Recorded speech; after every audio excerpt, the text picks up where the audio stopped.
아이폰 XS를 사는 순간부터 존버가 시작되었습니다. 그리고 2019년 3월 20일 말 많던 에어팟이 드디어 발표됩니다. 하지만 기존 모델과 크게 다르지 않아 실망스럽다는 반응이 많았습니다. 그래서 에어팟2를 사야 할지 말아야 할지 정리해보는 시간을 갖도록 하겠습니다. 말 많던 에어팟2가 드디어 출시되었습니다. 3월 25일에 있을 스페셜 이벤트가 새로 구축될 컨텐츠 서비스 중심이 될 것이라는 예측이 나오면서 이번에 에어팟2가 발표되지 않을 것이라는 전망이 많았습니다. 그래서 많은 존버러들이 버티기를 포기하고 1세대를 사야 하는지 그 다음 발표 때까지 버텨야 하는지 멘붕에 빠지게 됩니다. 그런데 이례적으로 애플은 며칠 전부터 하루에 한 가지씩 신제품을 발표하기 시작합니다. 18일엔 아이패드 에어와 미니를, 19일엔 5세대 아이맥, 20일엔 에어팟 2세대. 하지만 그토록 기다렸던 에어팟이 발표되었지만 기대감을 갖게 했던 루머에 크게 미치지 못한다는 평이 지배적입니다. 그동안 돌았던 루머들은 어떤 것들이 있었고 실제로 어떻게 출시되었는지 한번 살펴보도록 하겠습니다. 첫 번째, 칩셋 업그레이드.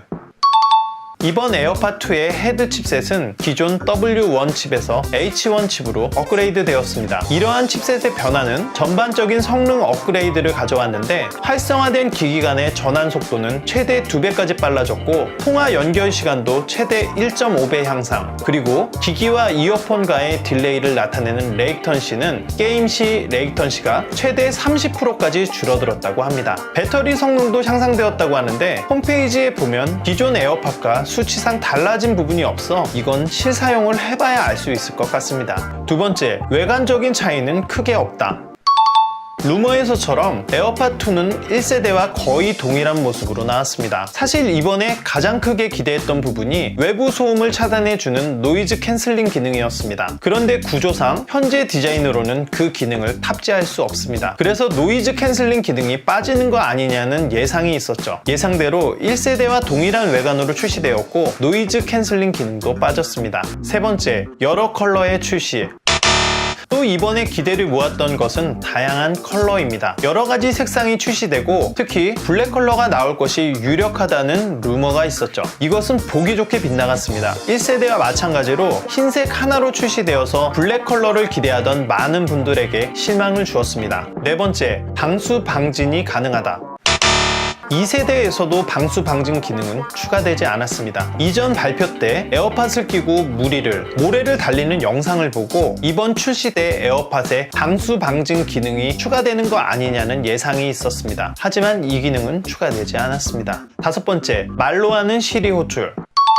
1세대에서는 한쪽을 톡톡 치면 시리가 호출되었는데 이제는 시리야 Hey Siri. 하고 부르기만 해도 실행되게 되었습니다. 자주 사용하는 분들께는 좋은 기능일 수도 있겠지만 저는 알람 맞출 때는 제외하고는 거의 사용하지 않습니다. 사실 저는 아이폰으로 뉴스 볼 때 특정 단어에 한 번씩 반응해서 켜질 때마다 불편하다고 생각하고 있었습니다. 이 기능이 과연 소음이 많은 밖에서 더 불편하지 않을지는 한번 지켜봐야겠네요. 여섯 번째, 무선 충전 기능. 에어팟 2세대는 무선 충전 케이스 모델과 유선 충전 케이스 모델 두 가지로 출시되었습니다. 이어폰 유닛은 같고 무선 충전을 원하냐 원하지 않느냐에 따라 원하는 모델을 선택하면 됩니다. 무선 충전 케이스는 1세대와도 호환이 가능해서 원하시는 분들은 따로 구매하시면 됩니다. 가격은 무선 충전 케이스가 249,000원, 유선 충전 케이스가 199,000원, 무선 충전 케이스만 따로 구매했을 때 99,000원입니다. 가격은 싸졌는지 비싸졌는지 참 묘한 게 1세대 처음 출시됐을 때 가격이 21만원이었는데 동일한 패키지인 유선 충전 케이스는 만원 정도 싸졌는데 무선 충전 케이스는 약 4만원 정도가 비싸진 거죠. 뭐 이렇게 보니 비싸진 느낌이 아닌 것 같긴 합니다. 오늘 낮에 1세대를 사용하는 지인 몇 명에게 이번 에어팟 2세대가 어떤지를 물어봤습니다. 기기 간 전환 속도, 통화 연결 시간, 기기 레이턴시 같은 것은 일반 사용자들이 기존에 크게 불편함을 느낀 적이 없고 노이즈 캔슬링 같은 혁신적인 기능이나 새로운 컬러, 디자인적인 개선이 없어서 전반적으로는 기존 사용자들에게 새로 구매를 생각할 만큼 매력적이지는 않았던 것 같습니다. 제가 보기에도 혁신적인 변화보다는 성능 향상이 이루어지는 S모델이 출시되는 것처럼 느껴졌습니다. 그래서 저는 어떻게 할 거냐고요? 전 구매하려고요. 안드로이드에서 넘어와서 에어팟이 없거든요. 오늘의 이야기는 여기까지입니다. 오늘 이야기가 도움이 되셨다면 구독과 좋아요 부탁드릴게요. 지금까지 대봉작가였어요.